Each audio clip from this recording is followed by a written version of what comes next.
Beyond the buzzer, inside the game, this is Sports IQ with Larry Smith.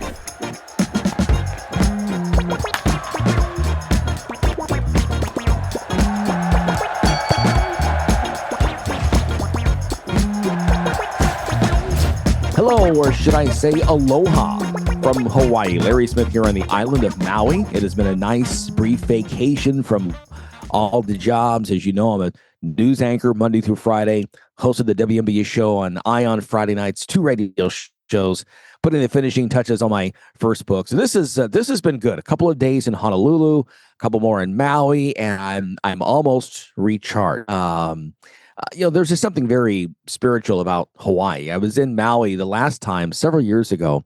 We spent 2 weeks on Kaanapali Beach and in Lahaina Town shooting a TV pilot. And it just touched me in a different way. Just tremendous history here. If you take some time, study the history back with the king. I think I'm saying it wrong, but I've always said Kamehameha. I heard it said differently this time. I'm the wrong one. They know what they're doing. So, but he unified the islands, the 1800s, the turmoil. Of course, the U.S. taking over the island in 1893. And things since then, it's been eye-opening. But, we drove around what's left of Lahaina Town after the massive Maui wildfires a couple of years ago. Just breaks your heart to see what was just an historic whaling and fishing village. At one point, it was the royal seat of the Hawaiian Islands, and all that just gone. The famous banyan tree did survive. They removed part of it. You can't get there near it. They've got it blocked off. But again, all those buildings are gone. So you drive close to Front Street, and it's just ocean. You don't see any of those buildings that were there before. It's really sad. But they're in the process of rebuilding here, several of the homes, and working on that. And so we wish the people of Maui well. It's always they're always so warm and welcoming. Love coming here. So we're going to do one more day of some of our favorite interviews. Producer Tony have headlines in a moment. We'll get back to his top 25 here into the show. But coming up here, we're going to hear from Bob Kendrick. He's president of the Negro League Baseball Museum in Kansas City. A great conversation we had with him, and then Pam Seidenman talking to us as well about NIL as it relates to women's sports. Interesting conversation with her. So we'll get to Bob, we'll get to Pam, we'll get to more top 25 right now. Producer Tony, what do we got for headlines? Well, thanks, Larry. Let's take a look at today's headlines, and let's get started on the diamond. And there is not a hotter team right now than the Milwaukee Brewers. Last night, the Brewers extended their winning streak to 11 games with a 14-0 pasting of the Pirates. After allowing just 4 runs in his last 4 starts, Paul Skeens gave up 4 in just 4 innings of work against Milwaukee. 5 different Brewers went deep in this one, as Milwaukee is now 27-5 in their last 32 games. In the AL, we now have a tie atop of the AL West standings. Boston took the lumber to the Astros in a 14-1 beatdown. Alex Bregman homering against his former team for the second straight game, and newly acquired Dustin May pitched 6 scoreless innings in the victory. Meanwhile, in Baltimore, the Mariners' George Kirby pitched 7 3-hit innings, and Seattle beat Baltimore 1-0 on Tuesday for their 8th victory in a row. So Houston, Seattle now tied the AL West. In the NL, same thing. Remember back in June, and the Dodgers had that 8-game lead on the Padres? Well, Dodger fans, that is all gone. Last night, the Angels got a Joe Adele RBI single in the bottom of the 10th for a 7-6 win. The Padres, meanwhile, got homers from Jose Iglesias and Jackson Merrill as they topped the Giants in San Fran 5-1. So now the the Dodgers and the Padres both tied the National League West. The next 6 weeks in baseball are going to be so exciting. If you're a baseball fan, this is looking like a great end to the regular season. Little notes from the NFL. Buffalo Bills running back James Cook agreed to a 4-year, $48 million extension with the club. It does include $30 million in guaranteed money. That's per ESPN's Adam Scheffler. Cook had been adamant about getting the extension done before the season started, so now that's out of the way, and hopefully the Bills can concentrate on maybe getting to a Super Bowl. Let's hope. For us Bills fans, we would love to see that.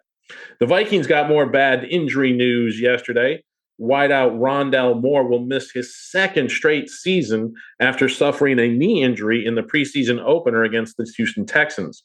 Moore was a second-round pick of the Cardinals in 2021, but he hasn't played since the end of the 2023 season due to injuries. Let's hope that young man can get better and come back healthy next year. In the WNBA last night on the court, the Fever closed their game with the Wings on a 19-3 run, but it just wasn't quite enough. Dallas holds on for the 81-80 victory. Maddie Segrest had 22 points to lead the Wings in the victory. Paige Breckers, the rookie phenom for Dallas, chipped in with 16 points in the winning effort. And Emma Meeserman scored a season-high 24 points. John Quill Jones had another double-double, 21 points, 11 boards. And the New York Liberty beat the LA Sparks 105-97. It's the highest point total of the season so far for the Liberty. Sandy Bondello wins her 100th game as coach of the Liberty, tying Richie Adubato for the most in franchise history. We will be back right after a quick timeout with more for Sports IQ. You're listening to Sports IQ with Larry Smith.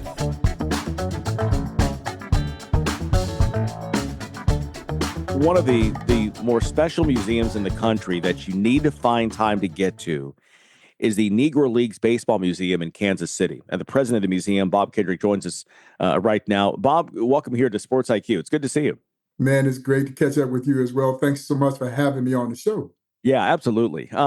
Let's first off, in a nutshell, I would think, because I'm a baseball fan and I'm African American, I know all about the Negro Leagues and the great history there. But first, give our listeners just a brief capsule of the Negro Leagues that existed alongside the Major League Baseball for several decades. And it's still surprising for a lot of folks that there were two professional baseball leagues that operated parallel to one another. One, the major leagues, that gave the best white athlete an opportunity to showcase his world-class baseball abilities. The other, the professional Negro leagues, that did the exact same thing for the best Black and Hispanic athletes to showcase their world-class baseball abilities. Of course, this was triggered by an era of American segregation where African-American and Hispanic athletes were simply shunned away from Major League Baseball. So as I like to say, the sentiment was, okay, you won't let me play with you in the major leagues, then we'll create our own league, the Negro Leagues, which were established here in Kansas City in 1920. And Larry would operate amazingly for 40 years, from 1920 until 1960. Most of us can relate the fact that Jackie breaks the color barrier in 1947. And I do believe the general consensus is, well, if Jackie breaks the color barrier in 47, if there was a Negro Leagues, it must have ended in and around that time. They operated for another 13 years because it took Major League Baseball 12 years before every Major League team had at least one Black baseball player. Wow. 12 years. And let's be honest, these leagues were very successful. It's not that they operated with nobody watching. I mean, they were filling stands just like Major League, the White League was. Well, part of the reason why it took so long to integrate is that the Negro Leagues were renting the ballparks from their Major League counterparts. These Major League teams were renting their stadiums to the Negro League teams, and they were outdrawing many of those Major League teams in their own stadiums. But you think about this, they were getting a percentage of the gate and likely all of the concession. And so they didn't want to lose that source of revenue. But now Negro Leagues Baseball operated highly successful over that period of time.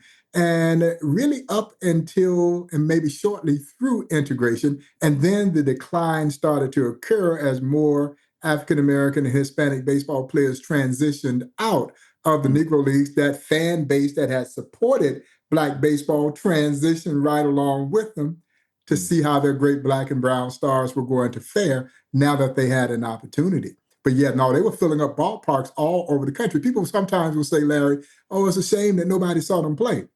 No, a whole lot of somebody saw them play. Now, the majority of them were Black, but they had a significant white fan base as well, particularly during World War II. Wow. Now, I know the answer to this, but I want to get the experts' take on this. There were black players early on in the late 1800s, a few, right? Mhm. Moses Fleetwood, I think, is one of the Moses names. Fleetwood Walker, yes. Yeah.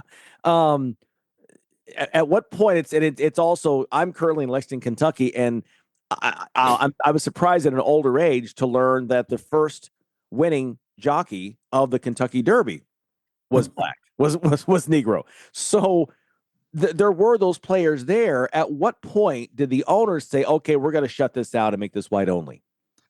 It took someone who was a rebel, so to speak. Mm-hmm. Branch Rickey was a rebel Mm-hmm. because he had to be somewhat defiant. Mm-hmm. Because I think he realized that the other owners were going to stand in solidarity and try and block his move, which ultimately ended up to be Jackie Robinson, even though Jackie wasn't his first choice. His first choice was a ball player by the name of Monty Irvin. Monty Irvin, guys, was a superstar in the Negro Leagues. As I like to say, he was a five-tool player with movie star good looks. There was absolutely nothing that Monty Irvin couldn't do, and that's who Branch Rickey wanted. Effa Manley fought him off. Effa Manley owned the Newark Eagles. She fought him off of her player Monty Irvin, and he turned his sight to Kansas City, to Jackie Roosevelt Robinson, and ultimately he becomes the chosen one to break the color barrier. But it took a rebel. And see, the other owners really didn't care for Branch Rickey anyway. They thought Branch Rickey was this smart alecky know-it-all. And you know what? He was. And he outsmarted them. Even though there were some other owners who had thought about the possibility of integrating baseball well before Rickey made the bold move to go integrate baseball. Clark Griffith wanted to sign the great Buck Leonard and Josh Gibson, the Thunder Twins, both Hall of Famers, because he was watching them in his ballpark, Griffith Stadium, do these incredible things. He's watching Buck Leonard play a dazzling first base. He's hitting line drives all over the ballpark. He's watching Josh Gibson hit balls where no mere mortal had ever hit them in his ballpark there in Griffith Stadium. But he was also watching all these black folks fill up his ballpark when the Homestead Braves played there. And so I think when it came down to a decision, he went with the money instead of trying to buck the system and fight with the owners to try and bring them in. Because had he made the move, the Senators jumped instantly into the forefront of pennant contention if you got Buck Leonard and Josh Gibson in your lineup. And he just backed off because I think he said, I'm going to keep the money and I'm not going to try and fight the system. And the timing may not have been right. So when Rickey makes the move, we've come out of World War II because you had the strong sentiment of these young black soldiers dying, fighting the exact same racism in another country that we were being asked to accept here in the States. And it created a groundswell. Well, if they can die fighting for their country, why can't they play baseball in this country? So the timing was better for Rickey, although it was still a bold move and he had to fight and he had literally had to outsmart the other owners to make it happen. And of course, it was a Kentuckian, Happy Chandler, who ultimately doesn't get nearly enough credit for what he did to basically usurp the owner's vote and say, yes, he will play. Interesting. Now, Jackie Robinson comes in 1947. Who is the next player? Is Larry Doby the second Larry player? Doby. Okay. Larry Doby was the second. But interestingly enough, Larry, there were 5 guys who go up in 1947. But see, that's kind of how we are in our society. We celebrate the first. Right. We rarely ever remember the second. And if you're number 16, as we lay out beautifully at the museum in an exhibition called Barrier Breakers, you're number 16. People don't even remember you. You know, Pumpsy Green would be the last guy to sign with the Boston Red Sox in 1959. And so Boston completes the integration cycle 12 years later. But Larry Doby was number 2. And he is the forgotten man.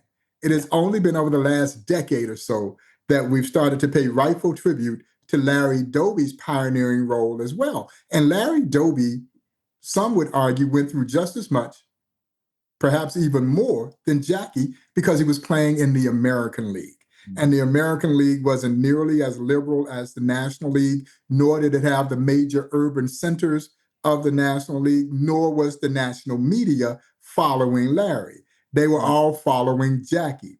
Larry Doby Larry was 23 years old, literally thrown into a powder keg of racism, and he handled himself with the same grace, class, and dignity that we rightfully celebrate Jackie for having demonstrated. Larry Doby never played not one day in the minor leagues. He went straight from F.M. Manley's Newark Eagles over to Cleveland, July 5th, 1947. Wow. Hank Thompson, Willett Brown, and Dan Bankhead would all go to the majors in 1947. They are the answers to a trivia question. They are. Yeah. I have never heard those three names. You're exactly, to your point, you're exactly right. We follow the first one. We're talking again with Bob Kendrick. He is the president of the Negro Leagues Baseball Museum. It's based in Kansas City. Wonderful facility. Like you said, it sounds like the World War II black fighters going over, fighting for our freedom, dying for our freedom. That begins the groundswell. The integration, then the leagues are integrated.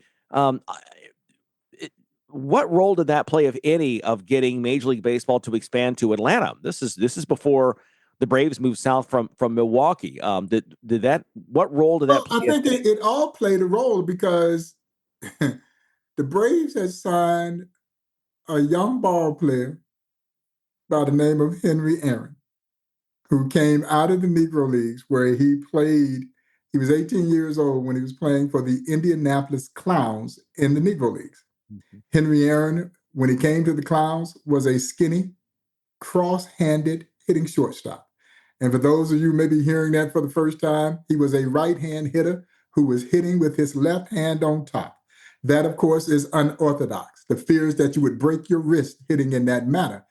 Henry Aaron, folks, was knocking the cover off the baseball in a highly unorthodox fashion. When he gets to the Clowns, they put the right hand on top, and the rest, as they say, was history.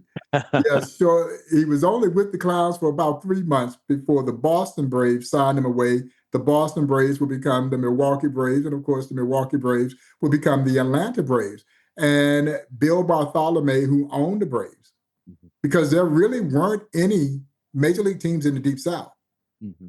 Yeah, there weren't any Major League teams in the Deep South. And Bill Bartholomew had to convince Henry that the move to Atlanta would ultimately be good and that he would play a major role in civil rights as part of this move. And Mr. Bartholomew was absolutely right. Henry didn't really want to go. He had had his fill of Jim Crow. Sure. And what a segregated South was like. And Milwaukee, even though I'm sure he experienced some racism, wasn't like it was in the Deep South. And Mr. Bartholomew had to convince him, and both of them play a pivotal role in not only helping advance our game, but helping advance our country. I thought it was such a beautiful, beautiful tribute to Mr. Aaron on 7/15 there in Truist Park at the All-Star game of his 715th home run, when he broke Babe Ruth's record. And so, yeah, no, he plays a role. It doesn't happen without the Negro Leagues. The Negro Leagues provided him that playing ground for him to be discovered. Yeah. And he always held the Negro Leagues very close to his heart. I think there was always this misperception or misconception that the older Negro League player was jealous of that young Negro League star who got an opportunity to go into the major leagues. They weren't jealous. Now, they may have lamented the fact that they wish integration had occurred when they were in their prime, but they were very protective of those young ball players. You remember, Willie Mays was 17 years old when he joined the Birmingham Black Barons. Henry Aaron was 18 years old. And those older players protected them. They shielded them from some of that harshness of a Jim Crow segregated society, because they knew that they had an opportunity to get there. And they wanted to make sure that they could fulfill the promise and their immense talent to get there. And if you were to talk, if both of them were here, if Mr. Mays and Mr. Aaron were here, they would tell you that they were always a part of their heart. Even when they moved to the major leagues, they never forgot those players in the Negro Leagues who, as I like to say, built the bridge that allowed them to cross over it. And as you meant, both of them coming out of the South. I mean, Hank Aaron growing up in Mobile, Alabama. And I will tell you, even, it's a testament you mentioned in terms of the role that he played in integrating pro sports in the South. That's the first major sports team to land. I think Washington would have been the furthest south prior to that, if I'm not mistaken. Yeah, and maybe St. Louis. Yeah, St. Louis, yeah. and which is one of the reasons why Branch Rickey could have never made the move to get Jackie Robinson while he was in St. Louis. St. Louis was considered South. Yeah. And he never would have been able to do that. It took him moving to Brooklyn to be able to have the wherewithal to bring Jackie and integrate baseball, which would then open up these opportunities subsequently for these other great black and brown stars to move in. Yeah, which you're exactly right. We forget about we think of our geography today and go, St. Louis isn't South, but St. Louis is in Missouri, which was a slave state. Absolutely. Until 1965. So you're talking to only 80 years removed. To your point, exactly. And I would say Hank Aaron was not only a leader in baseball, but a leader in the community up until his death. I interviewed him, great fortune to interview him and became friendly with him my years at CNN. And there was not a more wonderful man. My last interview with him was at his 75th birthday party there at the Marriott Marquis, where Bill Clinton was the keynote speaker and Dave Winfield was the MC. I mean, it was just a neat. Yeah, no, Larry, he's my all-time favorite baseball player and my childhood idol as a kid growing up in Crawfordville, Georgia. Crawfordville is east of Atlanta, west of Augusta, right off of Interstate 20. All of 500 people, and every day on the playground, I had to be Henry Aaron. Now, I know some other kids wanted to be Henry Aaron, but I had to be Henry Aaron. And in 1999, I get the opportunity to take my childhood idol on a tour of the Negro Leagues Baseball Museum. It was the first and only time that I've ever been starstruck. And every time I was around Mr. Aaron, I was reduced to that almost 12-year-old kid who, when he hit home run 715 in Atlanta's Fulton County Stadium, I'm at home in my mother's living room in Crawfordville, Georgia. And as he's circling the bases in Atlanta Fulton County Stadium, I'm circling the bases in her living room right alongside him. Yeah, the old couch was first base, the old TV was second base. She had another old couch was third base, and her recliner was home plate. And as he was touching them all, I'm touching them all too. And there we were face to face. We have a wonderful photograph of him standing at the train station in Mobile, Alabama. You can find this online. And he's so frail. He may have weighed 160, 165 pounds soaking wet. This very skinny, frail, almost looked afraid, likely leaving home for the first time. And there's a small cardboard duffel bag right by his foot. And he looks at me when we get to that photograph on the tour. He says, Bob, I may have had 2 changes of clothes in that bag, $1.50 in my pocket, and a ham sandwich that my mama had made me, going to go chase that dream. It worked out pretty well for the Hammer. I'm getting chills hearing that. You're exactly right. He was just he's one of those men when he walked in the room, his presence filled the room without him saying a word, but he never put his persona in front of him. I will tell you a very quick story, and I want to get back to the museum. I interview him. I just get to CNN. I'm 25 years old. My assignment that day is to interview him at the 20th anniversary of hitting 715.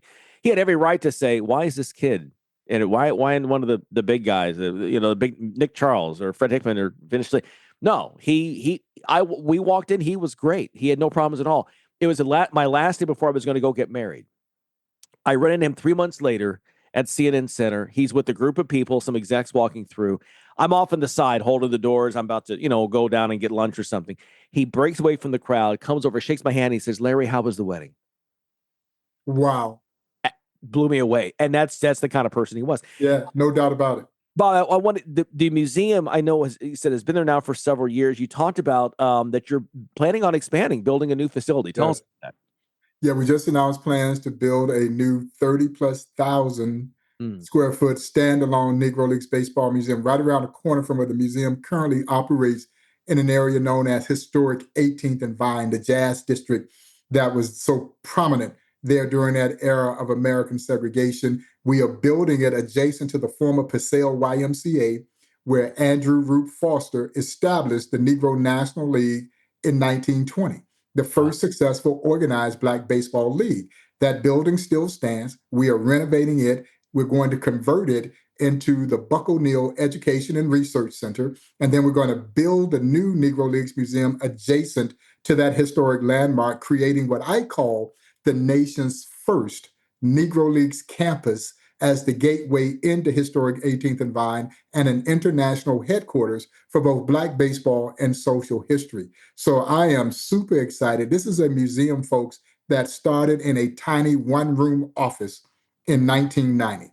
We moved into our current home in November of 1997. So we went from that one-room office to today about 10,000 square feet of exhibit space that chronicles the story of Black baseball in America in general and the Negro Leagues specifically.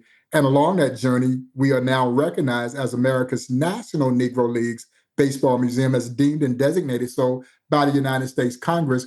And now we're on the cusp of building this tremendous tribute to the rich history of the Negro Leagues. So as I tell people, Larry, I'm as excited as you could possibly be about having to raise $35 million. Hey, listen, we got a lot of pro athletes making a lot of zeros, so we need to get them to throw in a few dollars for that. Well, it is exciting. Your enthusiasm just comes out of your pores, and I in so many ways. When your eyes light up when you talk about this museum and this passion, you become that 12-year-old boy back in Crawfordsville, Georgia. Bob, it is a real pleasure and honor to talk with you, to spend a few minutes with you. I wish we could go longer. I hope that you will come back on. We can talk more as you get further down this project. How can people, if they want to donate to become a part of this, how can everyone get involved? Yeah, the campaign to build the new Negro Leagues Baseball Museum is aptly called Pitch for the Future. And you can go online to www.nlbm.com and you can make a contribution there online to support our efforts to build this new home for the Negro Leagues Baseball Museum. Larry, as I remind people, when you're in the midst of capital campaigns, people think you only want large gifts. And yeah, we do want those large gifts. But in a campaign like this, as I think about my friend Buck O'Neill, the founder of this great museum, every buck counts. I love it. I'm gonna steal that from you as I talk about it, if you don't mind.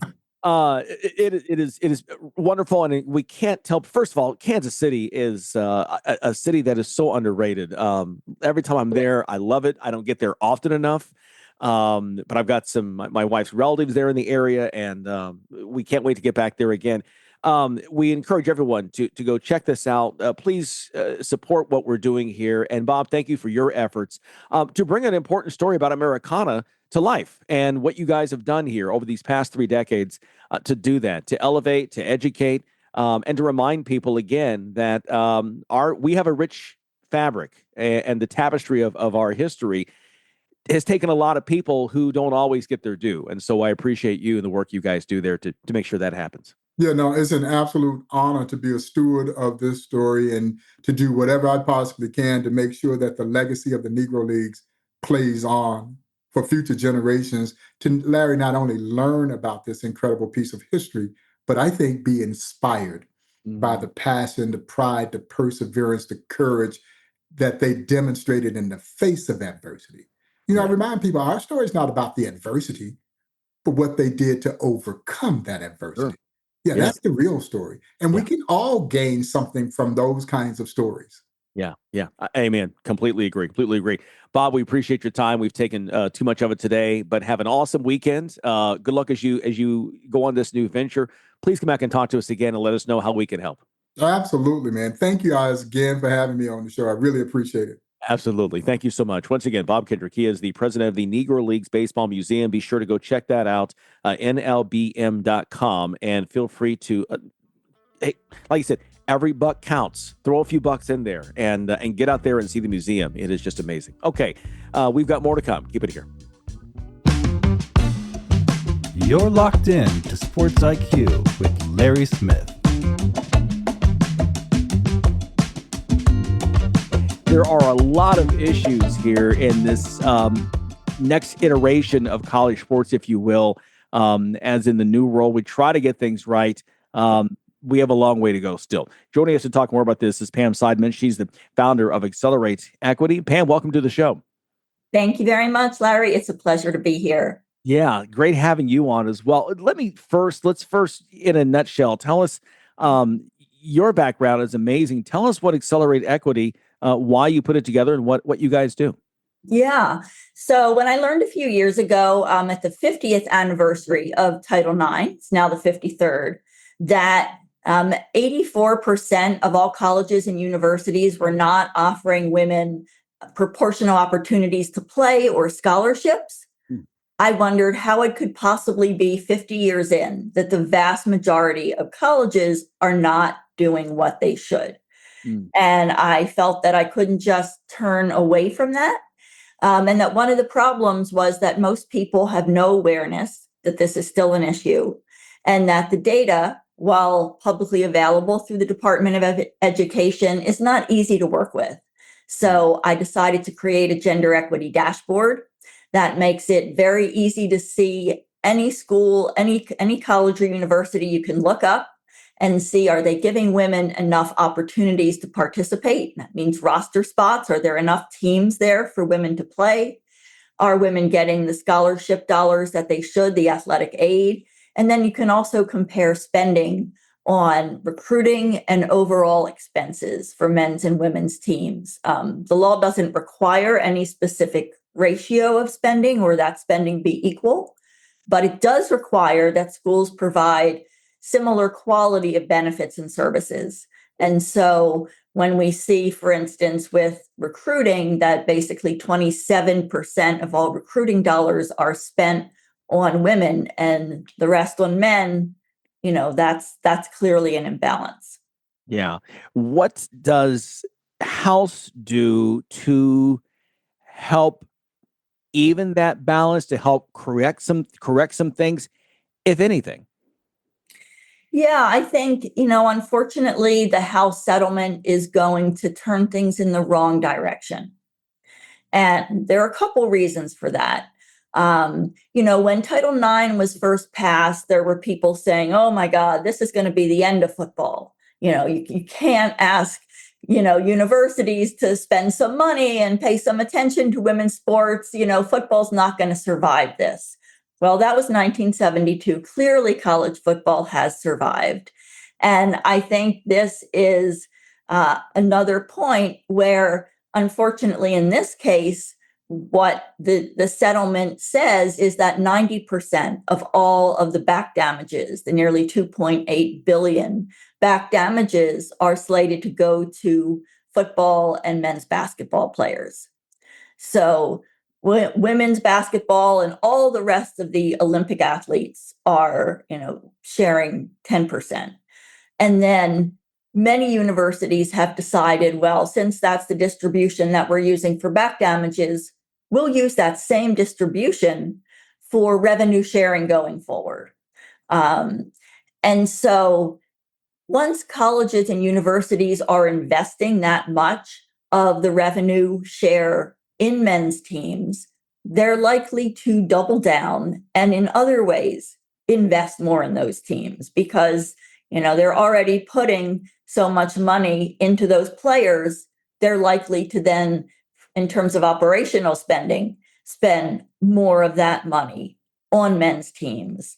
And so it's very likely that we're going to see women's teams and Olympic teams either cut or tiered and put in a position where there will be less travel, maybe not full-time coaches, things that will just bring them down to a lower tier.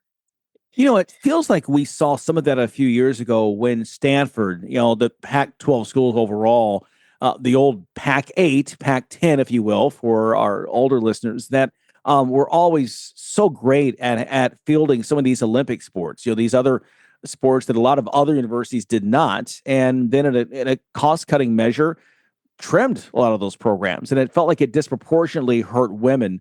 So it feels like we've kind of already seen this into play even before we got here. Well, certainly Stanford did try to do that during COVID. Mm-hmm. They tried to cut a number of sports, and alumni of those sports organized and worked both to raise money, but there were also some lawsuits filed and Stanford then came into compliance. But there certainly have been, many points where schools try to get away with diminishing what they're spending and investing in women's sports. And unfortunately, unless there's a lawsuit filed or a complaint registered with the Department of Education, which in today's administration, I don't think would be effective, schools have been able to get away with not complying with Title IX. And how is that? When you said 84%, that just, that's a shocking number. To your point, 53 years after the implementation of Title IX, that we're not, 60-40 would be a problem. At least you say, okay, well, at least we're 40%. We're close. We're close. 84% is not close. No, it's not close. And it is shocking. And when I first read that, I thought, oh, this can't be right. There's some mistake here. And so I think there are a couple reasons. One is that the unit within the Department of Education, the Office of Civil Rights, which is supposed to enforce Title IX, has perennially been underfunded. They have not done they've not been effective. And there was a GAO investigation and report on this maybe a year or two ago, where the GAO said basically that the OCR needed to step up and do a better job with enforcement. So there hasn't been sufficient enforcement. The law restricts people who can sue to either students or coaches. So we're asking, 18, 19-year-old young women to take on the responsibility of suing their institution as a way to correct things, which is, that is not a very effective way to make change. And then there was really no visibility. And so that was the part that I am working on with the gender equity dashboard to say, okay, at least let's get some visibility on this problem.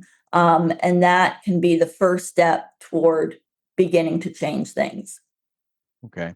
Talking with Pam Seidenman again. She's the founder of Accelerate Equity, as we're discussing this new world of college athletics with the House settlement going into play, revenue sharing that is, it is not even at all. And as Pam has mentioned, that's one thing we've seen across the board is that it's, kind of a 10%. Critics will come in and they will argue that, well, because football and men's basketball bring in the lion's share of revenue, therefore this is equitable. What is your answer to those people who say that? Yeah, I think on the face of it, that appears very logical. So I can understand why people see it that way. But then I think you have to ask, well, are those athletes, the football and men's basketball athletes, are they that much more talented than athletes in other sports? Probably in some cases, yes. In some cases, no. Are they working harder than athletes in other sports? Again, maybe yes, maybe no. Are those sports so much more entertaining than women's basketball, softball, volleyball, gymnastics, soccer, what have you? And again, I would say, not necessarily. And so once you start to think about, well, why has more revenue come in for those sports? And it's not because those athletes are across the board more talented or work harder, or that those sports are more entertaining. Why have those sports generated so much more revenue? You start to see that it doesn't have to do with the players on the field. It has to do with the folks off the field. And so in the case of the NCAA, they have for years negotiated much, much better deals for March Madness for men than they have for the women's tournament. At one point, before this recent round of changes in the agreements with both ESPN and CBS Turner, the women's tournament was bringing in maybe 1% of what the men's was. But that's because the NCAA did a terrible deal for the women's tournament and really focused on the men's tournament. They also gave CBS Turner exclusive rights to negotiate all sponsorships, even though CBS Turner only broadcasts one tournament. out of the 90 that the NCAA puts on. So ESPN has rights to another 40, but ESPN does not have rights to negotiate for sponsorship deals. So we're creating a classic conflict of interest here. Why should CBS Turner want to work hard to get sponsors for their rival, ESPN?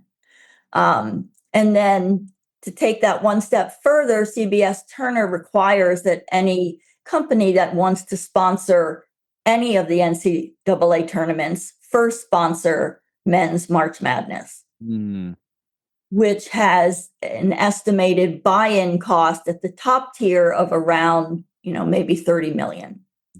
So the NCAA has done things which have had the effect of making it nearly impossible for the women's tournament to generate revenue.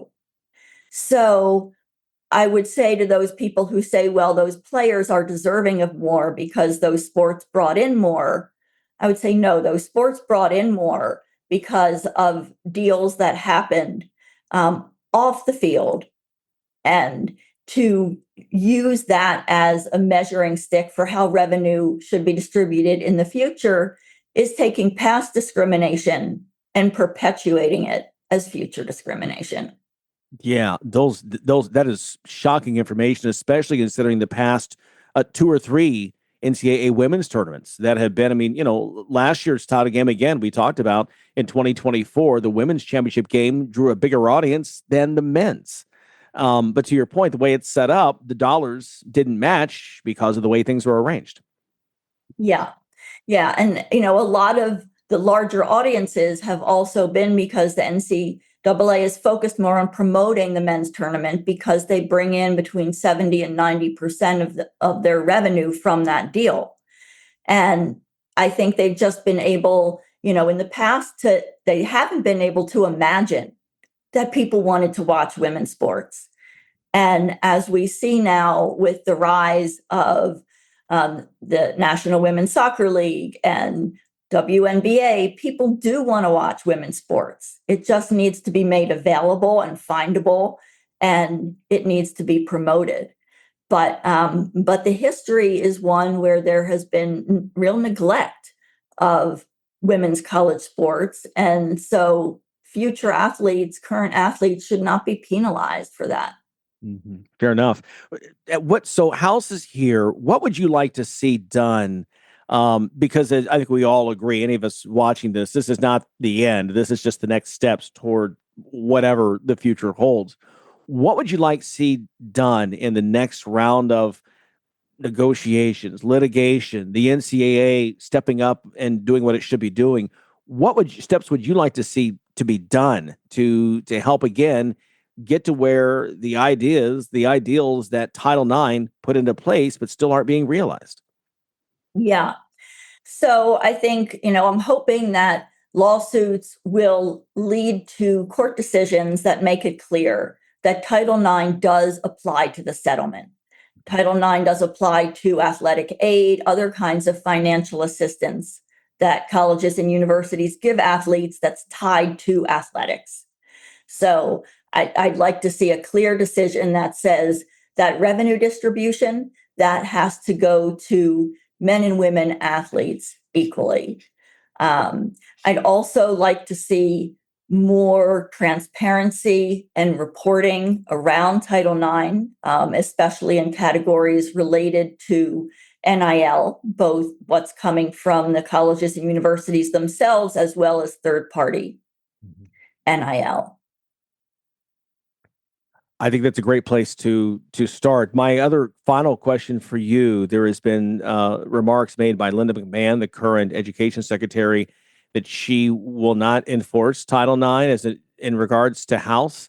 I don't want to misquote her. I mean, I believe, correct me if she did say that or did not. And if she did, what concern does that give you moving forward? Well, obviously, we would much prefer to have someone leading the Department of Education that believes in equity and fair treatment for all. Women's sports in the United States would not be where it is today without Title IX. And I hope we don't go backwards and start treating women's sports that much more like second class opportunities. And I hope that the courts will make it clear that everyone needs to be treated equitably, and that does apply to the House settlement. Yeah, I mean, it's become big business now. We've seen in the pro sports, the dollars being put into new franchises. We just saw yesterday the WNBA announcing 3 additional franchises, each paying $250 million in expansion fees. NWSL is doing the same. They're getting their own facilities. You're seeing, retired male athletes, again, becoming involved, becoming partners, becoming a part of the movement here. So there's so much growth in women's sports right now. It's booming. And to your point, hopefully it does, I hate to say trickle down to the college level, but that change, hopefully, that we're seeing on the pro level, hopefully that has some kind of impact on the college level as well. Hopefully it will. And hopefully the pipeline in the college system that feeds those pro teams isn't going to be damaged by what's going on with the House settlement. Yeah, I hope not. We see places, so far where, Iowa last year, Iowa women's basketball drew 3 times as many fans as the men's team. Obviously, there are places that have invested. UConn, South Carolina, LSU, Texas is, being involved. Texas Tech, we saw in terms of NIL, what they did this year in softball. So it's there, but we just need it on a bigger scale. Pam, we could talk a long time about it, but we'll leave it there. Hopefully we can come back and continue the conversation as we get deeper into this, because like we've talked about, this is just a step. We're nowhere close to being finished in all of this. Yeah, no, it's been a real pleasure, Larry. Thank you very much. I appreciate the opportunity. Awesome. We appreciate you as well. Thanks for your time. Pam Seidenman, once again, she's founder of Accelerate Equity, and pointing out some surprising numbers in terms of we are not where we need to be with Title X, not even close. And again, House does not address those things either. We will continue this conversation and follow this and see where it leads. Okay, we've got more to come. Stay with us.